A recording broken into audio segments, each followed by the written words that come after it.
इस तरह के कॉम्बिनेशन ऑफ रेजिस्टेंस को कैसे सॉल्व करते हैं और इसमें हम लोग करंट कैसे फाइंड करेंगे। ठीक है, इस क्वेश्चन में दो जगह करंट पूछा है, यहाँ पे और यहाँ पे। तो इसके लिए हमें पहले आर इक्विवेलेंट निकालना होगा, उसके बाद हम लोग करंट फाइंड कर सकते हैं। देखेंगे यहाँ पर क्वेश्चन क्या है कि ये जो रेजिस्टेंस है ये 3 ओम का है, इसके साथ ये पैरेलली है जिसमें क्या हो रहा है ये 2 ओम, इसके साथ ये सीरीज में है 1 ओम का, फिर ये इसके साथ सीरीज में है 2 ओम और 2 ओम। ठीक है, एक बात को ध्यान देंगे, ये दोनों एक दूसरे के पैरेलल है लेकिन ये इसके साथ सीरीज में है। ठीक है, तो हम इन दोनों को क्या करेंगे, पैरेलली ऐड करेंगे। जब भी दो रेजिस्टेंस पैरेलल में हो और सेम वैल्यू का हो तो उसे हम क्या करते हैं, डायरेक्टली डिवाइड कर देते हैं। कितने से, 2 से डिवाइड करेंगे। कब, जब दो रेजिस्टेंस होगा। ठीक है, दो रेजिस्टेंस है और एक का वैल्यू कितना है, 2 है, तो 2 को हम 2 से जब डिवाइड करेंगे तो क्या आ जाएगा, 1 आएगा। यानी कि इन दोनों का जो आर इक्विवेलेंट होगा 1 होगा, इसका तो 1 है ही, 1 रख देंगे यहाँ पर। इन दोनों का भी जो आर इक्विवेलेंट क्या होगा, 1 होगा। ठीक है, तो 1 ओम 1 ओम 1 ओम क्या हो गया, सीरीज में हो गया। और जब सीरीज में रेजिस्टेंस होता है तो हम क्या करते हैं, डायरेक्टली उसको ऐड कर देते हैं।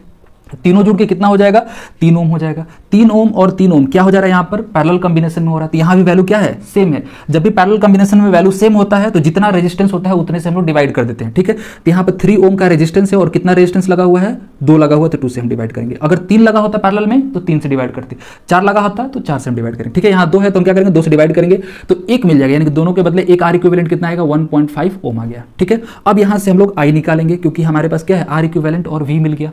तो ओम्स लॉ लगाएंगे तो V is equal to I R, तो I इज इक्वल टू कितना हो जाएगा, V बाई आर।